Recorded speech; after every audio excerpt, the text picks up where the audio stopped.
It's so good to be with you, particularly as Gary tries to be on his best behaviour, tries and fails, but nevertheless, a delight to be with you. And I think there were supposed to be some confirmations today, but then the people that were going to be confirmed heard that it would be me doing it and changed their minds. But actually, if that was you, I want to say well done, because it's really easy just to go through the motions and to have the courage and to say, actually, I'm not quite sure yet, I think is amazing. So well done to you.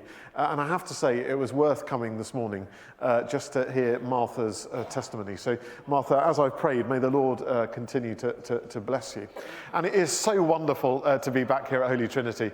Please do not take this fellowship for granted. There's such a life and a joy here, which of course is true of every single Anglican church in the Diocese of Chester. In my prayers, not yet in my reality. But we live in the now and the not yet. But it is such a blessing and an encouragement to be with you. I wonder how your day's going. Mine started really well. The alarm went off for the second time, as it does. I need it twice. And I got up. There was a hush around the house. Excellent. The kids aren't fighting, which also means they're not yet awake. And I ponder downstairs and I make the pot of coffee. The puppy is pleased to see me. I've not yet had an argument with my wife. She's still asleep. And I go outside with the dog. The sun is rising over Dunamassy where I live. There's a parakeet fluttering past, making that awful noise that they make.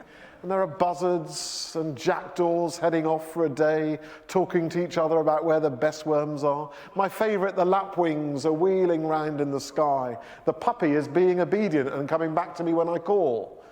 I'm pulling very hard on the lead at the same time, but that doesn't matter because all is well in the world until that moment when I realise I've stepped in some dog crap. Why is it so difficult to pick it up and put it in a bag and take the bag home, not just leave it hanging on a hedgerow for those of us who actually live there? But now it's great. It's on my shoe. I'm going to Holy Trinity. I shall leave the shoe on the doorstep. No. There's no one else to clear up, so great. I'm now going to be late getting to Holy Trinity. And I'm already late, and I carry on in prayer and worship along the M60 until I see signs for Oldham and think I've gone too far and have to come back again. Great day! It was all going so well until the reality of life kicked in. Have you ever had a day like that?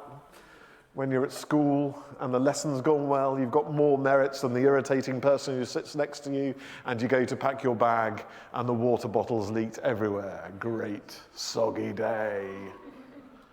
Or you've just had a brilliant conversation over a meal and you go to the sink and you smash your favourite cup. Great day. Or you've just got the project completed or the decision you've been wanting for and you sit down full of just thoughts of how great you are, how great life is, and you open the email account. Would you mind if I just say? The response is always, yes, I would. Can I just tell you, the response is always, no, you can't. But there it is, and all of a sudden, the world has changed, and your day feels very different. Dog mess days, I call them. Well, here is Jesus having a dog mess day.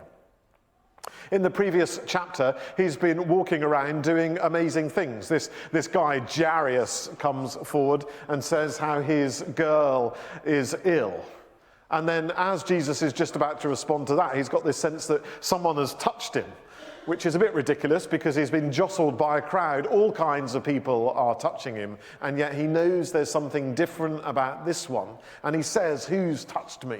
And a woman falls down in fear, feeling that she's going to be exposed because she shouldn't be around people. She should keep her distance and ring the bell and shout, "Unclean." And yet, as she stares at the ground, she hears a voice of one saying to her, "Daughter, get up, your faith has made you well." And she's feeling that something is different. Can it be after 12 years that I am being made well? And at that point, little does she know that as well as receiving healing, she's also receiving wholeness as she's restored at the center of a community. The one who has been unable to relate to people has now got nothing in the way between her and other people. And Jesus has drawn the community around her. Healing and wholeness. But then someone comes and says to Jairus, don't bother Jesus anymore because your daughter's died, and yet Jesus still goes into the place of death, making himself unclean, and takes the girl by the hand and raises her to life, and with utter class says, give her something to eat because she's probably hungry. A 12-year-old girl restored to life, given back to her family. Healing and wholeness for the girl and for Jairus and for his wife also. Healing and wholeness. And then Jesus wanders back to the place where he grew up, back to Nazareth, knowing his mum's going to be pleased to see him, and his brothers, James and Joses and Judas and Simon. I mean, Mary and Joseph, there was a theme going on there. Okay, you've got 4 that begin with a J, and you get to the 5th and call it Simon. I bet he felt loved. But anyway, Jesus is going home, and as he walks through Nazareth, Mr. Smith calls out and says, the roof that you and your dad made, Jesus, still strong. And Mrs. Jones says, oi, Jesus, if you're back and here for a few days, just come and look at that door, will you? Because it keeps getting stuck. Just fix it for me. And it's good to feel at home amongst the familiar, the places that he knows and the people that he knows. Great stories to tell them. Just wait till they hear about Jairus' daughter and the woman. Why don't we know her name? The woman that was made well. So it comes to the Sabbath, and he does what teachers do and sits down, which feels like a very good idea to me. And he starts to teach them. And those around him are like, who does this guy think he is? Coming back here as if he owns the place. We know who you are. We know who your mum is and who your brothers is. Think you're so special, do you?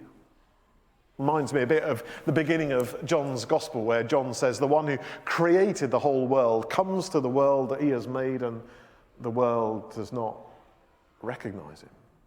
Comes to the people who are his own, and his own do not receive him. There's Jesus sitting there with these stories of healing and of wholeness. Not just stories about other people, but stories that could be told about the people in Nazareth. And they're like, nah, no thanks, Jesus. Utter dog mess day. I had a similar experience about 15 years ago. I'd been running kids camps for 3 weeks, and during the camps I'd said to a few people, why don't we stay on in this town after all of the kids have gone home, and let's just pray for the town and see what happens. And most people were like, yeah, that would be great. And then when it came to it, most of them were like, sorry, got something else to do.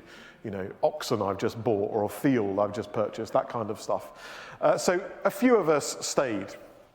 And it was a bank holiday weekend, and it was a Sunday afternoon. So where do you go in a small city on a bank holiday weekend when it's a Sunday afternoon? The cathedral, free, and there'll be people there.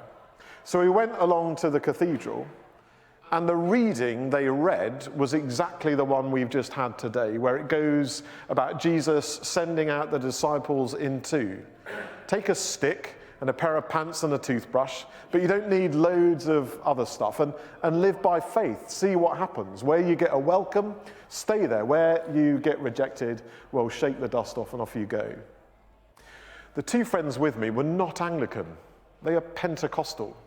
So when this is happening, I mean, it took some persuasion to get them into a cathedral. They weren't really sure if that was kosher or not. But we got there, and we're singing, or not singing, because you don't really sing an evensong, you just worship. But we're doing it all, and then this reading is read, and they're like jumping up and down. This is amazing. Did you set this up? Did you have a word with the people in charge? Is that what vicars do? It's like, vicars have no control over anything in cathedrals at all. It's just what's happened. So at the end of the service, the clergy are all lined in penguin suits, not literal penguin, I mean black and white. And my Pentecostal friend goes, it's absolutely amazing. You'll never guess what's happened today. Do tell. Well, we're here in this town and we're here to pray for a few days. We haven't got any place to stay or nothing to eat because we're doing what you've just read about. Wonderful. No, I don't think you understand. We've got nothing to eat, nowhere to stay, and we're here praying for this city. How extraordinary. We didn't get any food or anywhere to stay from that place. We did from the Indian restaurant just down the road, 3 Muslim guys. 3 Muslim guys fed us and said, we don't live around here, but you're welcome to jump in the car and come back with us to Bradford if you like, which we didn't do. But a year later, when the phone went and I was invited to think about a job in Bradford, I remembered those guys. Amazing how the Lord works, isn't it? Now, you want me to tell you how they all knelt down and confessed Jesus as Lord, or when I moved to Bradford, I encountered them in a ready brick haze and they fell down and confessed. I never saw them again. But there's something about those guys and that invitation which then blossomed and led to all kinds of things in Bradford, a place I'd never really heard of or thought about until those guys fed me when the cathedral didn't want to know. Interesting, isn't it? As we walked out of the cathedral, I thought this was an utter dog mess day. I was embarrassed, didn't know what to say. My Pentecostal friends just thought it was the Church of England all over again. But there we go, great, thanks for that. And yet we met, welcome, and encounter. I ended up becoming an honorary canon of that cathedral. I was never really invited to preach. I was longing to tell that story, but it never really happened. Wonderful. I wonder what your dog mess day is. Might be you're having one today. Might be that you're struggling with what I'm saying because I'm trivializing the depth of your experience and pain. Because it feels awful and dark. More like the kind of thing Martha was describing. But Jesus is with us. Jesus experiences dog mess days just like we do. And yet somehow isn't deflected or detracted from who he is or what he's called to do, but goes about his business. In the midst of that rejection in Nazareth, he doesn't just look in a mirror and endlessly say, what have I done? It must be my fault. But instead knows that those things are lies and carries on with what God has given him to do, confident in who he is and calling disciples and sending them out to do the stuff that he is doing. In the midst of your dog mess days, small or large, know that it is not your fault. It's not a mistake. It's simply the reality of sharing in the cross of Jesus Christ as much as in his resurrection. And in those days, because Jesus had them too, know that rather than being further away from Christ, you are closer to Christ. And that he is not derailed, his mission is not derailed, his love, his grace, his truth, his mercy, his future is not derailed. But you are closer to him in those moments than you could ever know. And that then gives you a story to tell others when they find themselves in those moments. When we wonder what it is that we are being asked to say or how we can respond. It's simply to be real about the way the world is, about the way we are, and to be real about who God is and how he works. Not just on the mountaintops, not just on the good days, but in those, yes, but as much as in the opposite, in the valleys, in the pits and the difficult days, the darkness. In those places, bringing his light and his love with relentless constancy, going about his mission to make all things new. Relentlessly turning all of the no's into yeses, fulfilling all of his promises. difficult days. Wonderful God.